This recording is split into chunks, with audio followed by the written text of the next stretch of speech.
L'actualité à Nancy et ailleurs. 26 et 27 avril à Lunéville, vous avez rendez-vous pour une nouvelle édition du Festival des Jeux et son village historique. Nous avons au téléphone Denis Gatineau. Bonjour. Bonjour. C'est donc porté par l'association Utopia, ce rendez-vous. L'association Utopia, en quelques mots. Elle a été créée en 2017 par Virginie et Jérôme Théobald sur Lunéville, passionnés de jeux de société. Et puis en 2022, ils ont eu l'idée de créer un festival sur le thème du jeu. Alors pas que le jeu de société, mais tous les jeux, que ce soit vidéo et autres. Et puis depuis, ce festival se transforme, évolue, d'où une nouveauté en 2025. Qu'est-ce qui va se passer cette année ? Cette nouveauté, c'est un village historique qui sera rajouté à l'extérieur du réservoir, donc la salle à Lunéville, où on va pouvoir retrouver une dizaine de troupes multi-époques qui vont venir présenter la vie à travers les siècles et puis surtout les jeux de société qui sont liés par rapport à ces époques-là.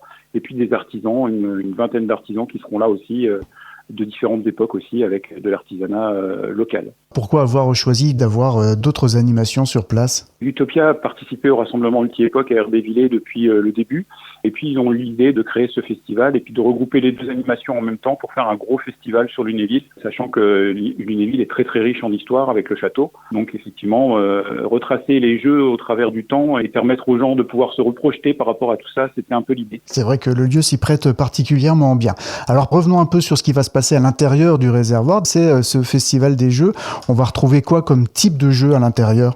Alors vous pourrez trouver les jeux de société classiques, avec tout un tas de personnes qui seront là pour les expliquer, des boutiques qui seront aussi présentes comme la Taverne du Gobelin pour pouvoir vendre les jeux et puis pouvoir les acheter surtout pour les gens, des murder parties le soir et puis la journée, et puis aussi tout un tas de tournois comme Blue Dogs, Clock Shocker, enfin tout un tas de jeux comme ceux-ci qui seront là avec des inscriptions à faire avant pour pouvoir jouer, et puis des événements le soir aussi où il y aura un repas à l'extérieur, par contre avec un concert jusqu'à 2h du matin.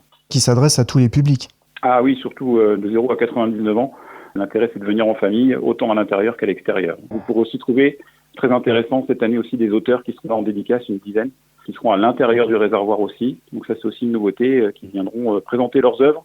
Donc on est vraiment sur un panel assez large cette année pour ce festival. Parce que l'avantage de rendez-vous tel que celui-ci, c'est de pouvoir rencontrer les auteurs justement, qui expliquent un peu leur travail, mais aussi d'avoir des gens qui connaissent déjà bien les règles et puis de pouvoir se lancer très vite dans des parties de jeux qu'on ne connaît pas. Oui, c'est ça. Et puis quand les bénévoles seront présents, on pourront expliquer les jeux. Donc ça évite de passer une demi-heure à regarder son téléphone ou la règle et de ne pas la comprendre. Donc c'est très rapide et c'est toujours plus ludique et plus intéressant pour les familles. Donc ça se passe à la salle Le Réservoir à Lunéville et vous l'avez évoqué bien sûr en début, c'est cette nouveauté, je crois qu'il y aura près de 150 personnes en costume, c'est ça ? C'est ça, entre les troupes, les artisans, les bénévoles, on sera en gros 150 sur le site en costume à l'extérieur et puis on fera quelques animations comme du tir au canon, des présentations d'armes, etc. Donc c'est vraiment pour tout le public. Toutes les époques sont couvertes par une dizaine de troupes et de passionnés. Le dépaysement sera certainement garanti.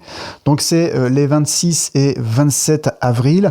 Les visiteurs sont toujours au rendez-vous d'une année sur l'autre. Là, vous allez peut-être encore toucher d'autres publics alors. La dernière édition a fait à peu près 3000 entrées. On va espérer viser 5000 personnes en attirant beaucoup plus de personnes sur le site. On ne l'a pas précisé, mais l'entrée est gratuite. Ça, c'est une volonté toujours de garder cette gratuité ? Oui, c'est très important parce qu'effectivement, les familles, quand on vient pour voir des festivals comme ça, on n'est pas là pour payer une entrée. Et donc nous, c'est plutôt la restauration parce qu'il y aura une petite restauration. Il y aura 2 repas sur réservation, le samedi soir et le dimanche midi, et le reste sera en petite restauration, ce qui nous permet de faire vivre le festival.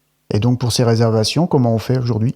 Alors aujourd'hui, vous pouvez vous inscrire sur Internet, sur la page de Utopia. Et Denis, alors vous avez dit qu'il y avait énormément de types de jeux qui étaient représentés. Vous, celui que vous aurez plaisir à partager ce week-end-là ? Je suis un gros joueur aussi, parce que je fais quand même pas mal de festivals juste avec ma famille pour aller jouer. Donc j'ai tout un tas de jeux comme Seven Wonders ou autres que je suis assez passionné. Donc je verrai en fonction de ce qui sera présenté et disponible. Utopia, donc, qui vous attend pour une nouvelle édition du Festival des Jeux et son village historique à ne pas manquer. Ce sera donc les 26 et 27 avril. L'entrée est libre.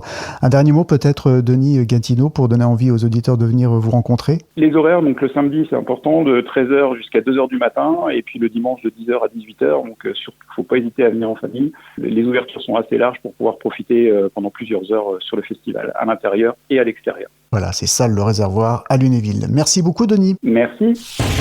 L'actualité à Nancy et ailleurs. C'est sur Fudget. Pour y participer, contactez-nous au 03 83 35 22 62.